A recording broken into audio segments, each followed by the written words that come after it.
Hi అండి. ఈరోజు నేను వినాయకునికి ఎంతో ఇష్టమైన 5 రకాల ప్రసాదాలు ఒకే పిండితోటి ఎలా చేసుకోవాలో చూపించబోతున్నానండి. ఒక్కసారి పిండి ఉడికించి పెట్టుకున్నాము అనంటే కుడుములు, ఉండ్రాళ్ళు, మోదకాలు ఇంకా జిల్లేడుకాయలు అన్నీ కూడా అదే పిండితో ఎలా చేసుకోవాలో చూపించబోతున్నానండి. ఈ పండగకి చక్కగా హడావిడి లేకుండా సింపుల్‌గా ప్రసాదాలు ఎలా చేసుకోవాలో ఇప్పుడైతే చూసేద్దాం. పిండి ఉడికించుకోవడం కోసం ఏదైనా ఒక కడాయి తీసుకొని దాంట్లోకి నేనైతే ఒక 2 కప్పుల వాటర్ వేసుకుంటున్నానండి.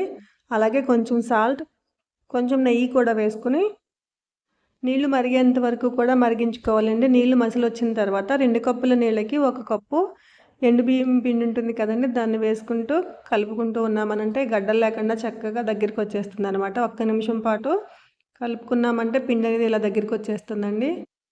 ఈ పిండిని ఇలా ఉడికించేసుకుని పక్కన పెట్టుకున్నామంటే ఇది ఆరుతూ ఉంటుందండి. ఈలోపు మనం లోపల పూర్ణానికి స్టఫ్ అయితే రెడీ చేసి పెట్టుకోవచ్చు. అలాగే కొంచెం శనగపప్పుని కూడా ఉడికించుకోవాలండి.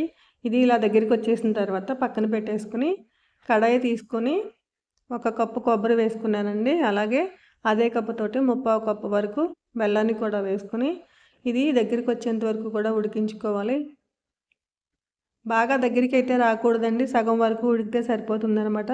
మనం కొబ్బరి ఉండలు చేసుకుంటాం కదా, అలా దగ్గరికి వచ్చేసింది అని అంటే గట్టిపడిపోతుంది. కాబట్టి సగం వరకు ఉడికించుకుంటే సరిపోతుంది. అంటే మనకి చేతికి మెత్తగా ఉంటేనే మనకి లోపల స్టఫ్ పెట్టుకోవడానికి బాగుంటుంది. కాబట్టి సగం వరకు ఉడికితే సరిపోతుందనమాట. పాకం అది దగ్గరికి వచ్చేసింది కదా, ఈ టైంలో గ్యాస్ ఆపేసుకుంటే కరెక్ట్గా సరిపోతుందండి. అలాగే మనం కుడుముల్లో వేసుకోవడం కోసం 1 గంట సేపు నానబెట్టి పెట్టుకున్న శనగపప్పునైతే ఉడకపెట్టుకుంటున్నానండి. ఉండ్రాళ్ళు ఎలాగో ప్లెయిన్గానే ఉంటాయి కాబట్టి కుడుముల్లో కొంచెం శనగపప్పు వేసుకున్నామనంటే టేస్ట్ బాగుంటుంది. అలాగే చూడటానికి కూడా బాగుంటాయండి. ఇవి ఉడికిపోయినాయి, గ్యాస్ అయితే ఆపేసానండి. అలాగే మనం ఉడికించి పెట్టుకున్న పిండి ఉంది కదా, దాన్ని ఒక్కసారి ఇలా మెదిపేసుకున్నామంటే చక్కగా సాఫ్ట్గా వస్తుందన్నమాట మనం చేసుకోవడానికి. దీంట్లోకి కొంచెం తీసేసి పక్కన పెట్టేసుకుని ఉడికించి పెట్టుకున్న శనగపప్పు ఉంది కదండి, దాన్ని వేసేసుకుని కలిపేసుకుని ఒక గిన్నెలోకి పక్కన పెట్టుకున్నామనంటే కుడుములు చేసుకోవడానికి పిండి అయితే రెడీ అయిపోయినట్టే అండి. నేను దీన్ని అయితే ఒక గిన్నెలోకి తీసేసుకుని పక్కన పెట్టేసుకుంటున్నాను. ఈ కుడుముల పిండిని పక్కన పెట్టేసుకుని మోదకాలు చేసుకోవడం కోసం మోదకాలు మౌల్డ్ ఉంటుంది కదండి, దాన్ని తీసుకుని ఒక్కసారి చుట్టూ కూడా ఆయిల్ అప్లై చేసుకున్న తర్వాత ఈ పిండిని ఎత్తుకొని ఇలా రౌండ్గా చక్కగా పెట్టేసుకుని ఆ తర్వాత మనం ముందుగానే ఉడికించి పెట్టుకున్న కొబ్బరి పూర్ణం ఉంది కదా, ఆ లోపల అది కూడా పెట్టేసుకున్న తర్వాత మళ్ళీ పిండితోటి ఒక్కసారి కవర్ చేసామనంటే మోదకాలు అయితే రెడీ అయిపోతాయండి. నిదానంగా తీసుకున్నామంటే చూసారా చక్కగా షేప్ వచ్చేసింది కదా. మోదకాలు అన్నీ కూడా ఇలాగే ప్రిపేర్ చేసేసుకుని పక్కన పెట్టేసుకుంటే మోదకాలు అయితే రెడీ అయిపోతాయండి. అలాగే పూర్ణం కుడుములు చేసుకోవడం కోసం కొంచెం పిండిని తీసుకొని ఇదిగోండి చేతిలోకి ఇలా అప్పంలా ఒత్తేసుకున్న తర్వాత ఇదిగోండి క్రాక్స్ ఏమీ లేకుండా చక్కగా అప్పంలా ఒత్తేసుకుని దీని లోపల మళ్ళీ పూర్ణాన్ని పెట్టేసుకుని ఈ పిండిని పైన కవర్ చేసేసుకున్నామంటే పూర్ణం కుడుములు అయితే రెడీ అయిపోతాయండి. ఎక్సెస్ ఉన్న పిండిని తీసేసుకుని దీన్ని చక్కగా రౌండ్గా తిప్పేసుకుంటే పూర్ణం కుడుములు అయితే రెడీ అయిపోతాయండి.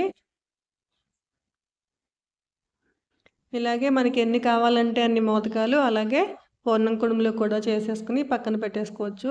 చాలా సింపుల్ ప్రాసెస్ కదా, ఒక్కసారి పిండి ఉడికించుకున్నామంటే చక్కగా అయిపోతాయి. చూసారా లోపల ఏమీ బయటకు రాకుండా మొత్తం అంతా కూడా కవర్ చేసేసి ఇలా పక్కన పెట్టేసుకుంటే సరిపోతుంది. అలాగే ఇప్పుడు నేను జిల్లేడుకాయలు చేసుకోవడం కోసం ఏదైనా ఒక కవర్ తీసుకొని ఆ కవర్కి కొంచెం తడి రాసుకుని అప్పంలా ఒత్తేసుకున్న తర్వాత పిండిని లోపల స్టఫ్ ఉంది కదండి, దాన్ని పెట్టేసుకుని ఇదిగోండి ఇలా ఒక్కసారి నిదానంగా కవర్ని దాని మీద వేసేసి ఒత్తేసుకున్నామనంటే కనుక జిల్లేడుకాయలు అయితే రెడీ అయిపోతాయండి. ఇలాగే అన్నీ కూడా చేసేసుకుని పక్కన పెట్టేసుకోవడమే. మనకి ఎన్ని కావాలి అని అంటే అన్నీ కూడా పక్కన పెట్టేసుకున్న తర్వాత మనం కుడుములు చేసుకోవడానికి పిండి పక్కన పెట్టుకున్నాం కదా, దాంతోని కుడుములు కూడా చేసేసుకుంటున్నానండి.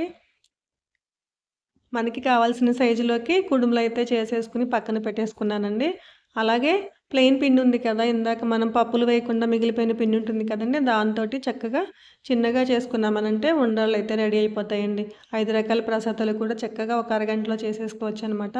ఇప్పుడు వీటిని అన్నింటినీ కూడా ఉడికించుకోవాలండి. ఇడ్లీ పాత్ర తీసుకొని కొంచెం అడుగున వాటర్ వేసుకున్న తర్వాత ఇలాగ రేకుల మీద మనం చేసుకున్న ప్రసాదాలన్నీ పెట్టి గ్యాస్ని మీడియంలో పెట్టుకుని ఒక 10 మినిట్స్ ఉడికించామంటే కనుక చక్కగా ప్రసాదాలు అయితే రెడీ అయిపోతాయండి. చూసారు కదా, మీరు కూడా ఒక్కసారి ట్రై చేయండి. రెసిపీ నచ్చితే కనుక లైక్ చేయండి. అలాగే వెళ్తూ నా ఛానల్ని సబ్స్క్రైబ్ చేసుకోవడం మాత్రం మర్చిపోకండి.